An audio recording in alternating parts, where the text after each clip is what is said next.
Bonjour, bienvenue dans cet atelier sur la découverte de soi et la confiance en soi.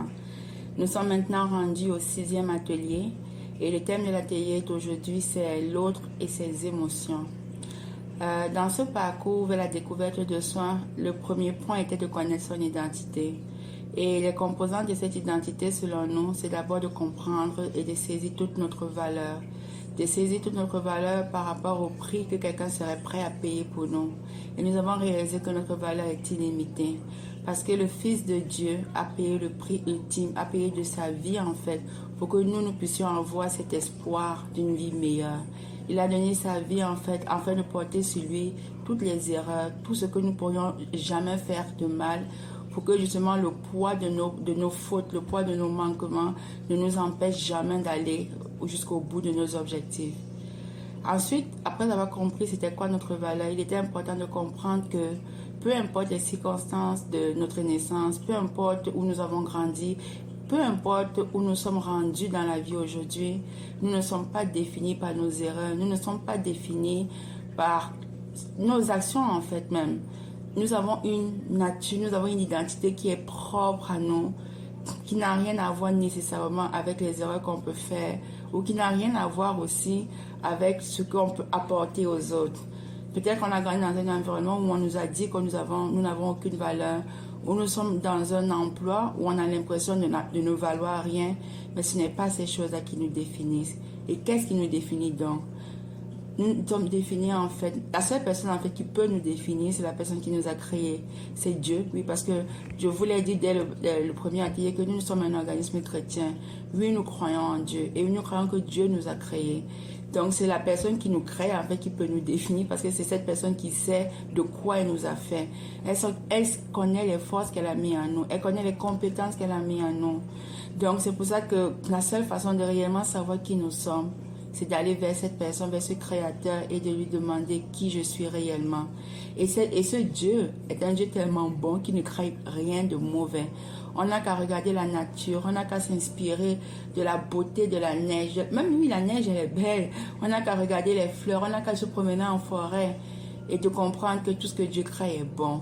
Ce qui pervertit en fait la nature, ce qui pervertit la création, c'est l'homme. C'est l'homme. Mais bon, ça serait un autre point pour un autre sujet pour un autre temps. Donc, une fois qu'on est conscient de sa valeur, une fois qu'on est conscient en fait que nous ne sommes pas définis par nos erreurs, par nos manquements ou par les paroles que les autres ont pu dire sur nous, nous devons comprendre que si nous sommes sur terre, alors c'est pour une raison, c'est parce que nous avons une mission à accomplir. C'est parce que ce Dieu a préparé des œuvres d'avance pour nous. C'est parce que ce Dieu a déposé quelque chose en nous dont les autres ont besoin.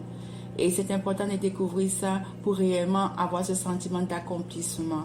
Parce que le sentiment d'accomplissement vient du fait d'être à la bonne place, au bon moment, au bon endroit. Et de savoir qu'on est en train de faire ce qu'on a été appelé à faire sur terre. Beaucoup de gens ont cette insatisfaction dans leur vie parce qu'ils font des choses, oui, ils ont des choses, mais ils ne sont pas en train d'accomplir la raison pour laquelle ils ont été créés. Et c'est important de comprendre pourquoi nous sommes sur terre, pour avoir ce sentiment d'accomplissement. Et encore là, la seule personne qui peut nous le révéler, c'est notre Créateur. Après ça, nous avons vu que c'est important en fait pour rentrer pleinement en possession de toute son identité, de toutes ses compétences. C'est important de se connaître. Et quand on parle de se connaître, en fait, c'est surtout de faire cette introspection pour voir dans notre parcours de vie, dans notre processus de vie, quelles sont les choses qui auraient pu venir altérer cette identité que Dieu nous a donnée.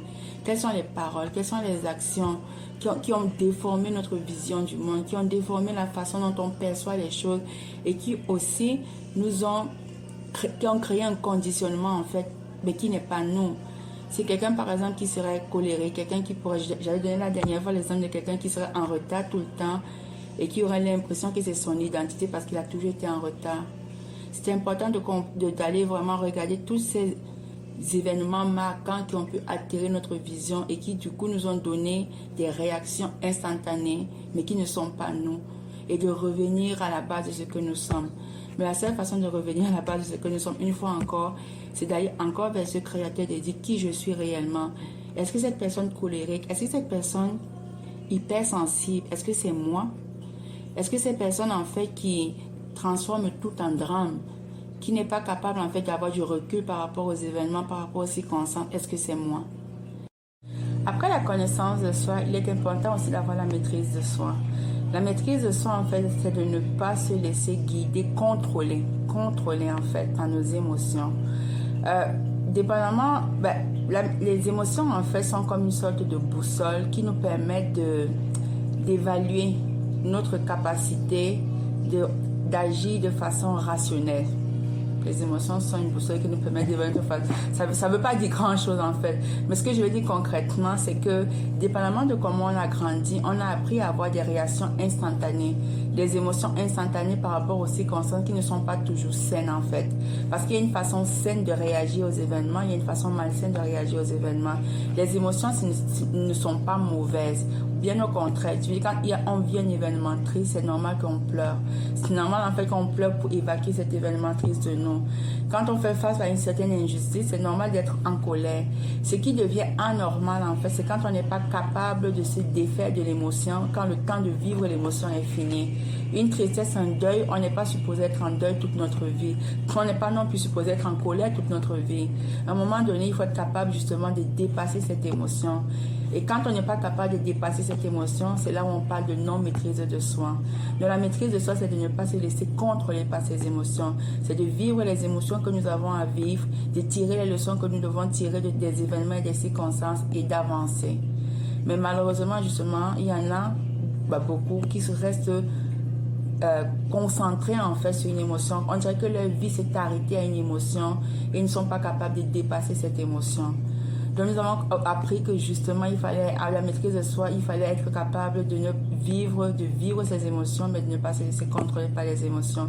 Et là encore, pourquoi une personne pourrait rester focusée, concentrée, bloquée sur une émotion? Ben, c'est parce qu'elle a une blessure qui n'a pas été guérie. Donc là encore, il est important de faire cette introspection pour comprendre d'où vient cette blessure. Quand était la première fois que j'ai ressenti cette émotion de façon si intense qu'elle s'est comme scotchée à moi, et de prier pour avoir cette guérison intérieure. Pourquoi je dis de prier pour avoir la guérison intérieure? Parce que la seule personne qui a vraiment accès à nos émotions, qui peut rentrer à l'intérieur de nous pour nous guérir, c'est Dieu. C'est nous qui nous a créés. Un être humain ne peut pas le faire. Un psychiatre, un psychologue, c'est un être humain. Il n'a pas cet accès aux émotions pour pouvoir les toucher et les guérir. Bon, maintenant, une fois que nous connaissons, que nous avons la maîtrise de soi, il est important de comprendre que, en fait, quand on est même rendu là, c'est là qu'on commence à prêter attention aux autres. Il est important de comprendre que nous ne sommes pas sur terre juste pour nous. Nous sommes sur terre pour nous, oui, mais nous sommes aussi sur terre pour les autres. Et une façon d'être sur terre pour les autres, c'est de commencer à prêter attention aux autres, de commencer à prêter attention à ce que nos actions font sur les autres, à comment les autres réagissent à nos paroles, à prêter attention à leurs émotions, à leurs sentiments. Parce que des fois, quand on est tellement concentré sur sa vie, parce que notre vie ne va pas bien, parce qu'on est insatisfait, on a tendance à rester centré sur nous et à ne pas prêter attention à ce qui se passe autour de nous, à surtout ne pas prêter attention à ce que nos actions, nos paroles peuvent créer chez les autres. Mais une fois en fait qu'on est rendu à comprendre que nous avons de la valeur, puis tout ce que j'ai dit tantôt, on commence à prêter attention aux autres et on commence à prêter attention à comment avoir un impact positif sur les autres, à comment être une bénédiction, à comment être quelqu'un qui apporte du positif dans la vie des autres. Bon, pour vous donner un exemple pratique en fait de l'autre et de ses émotions, je vais un peu vous parler de moi. En fait, quand on parle de l'autre et de ses émotions, c'est qu'il faut être rendu dans sa vie à un moment donné que peu importe ce qui se passe dans notre propre vie, on est tellement bien avec nous-mêmes qu'on est toujours capable de donner à l'autre. Donc moi, présentement, je vais vous faire comme une sorte de témoignage, je vais vous raconter un peu ma vie, mais c'est pas pour vous raconter ma vie.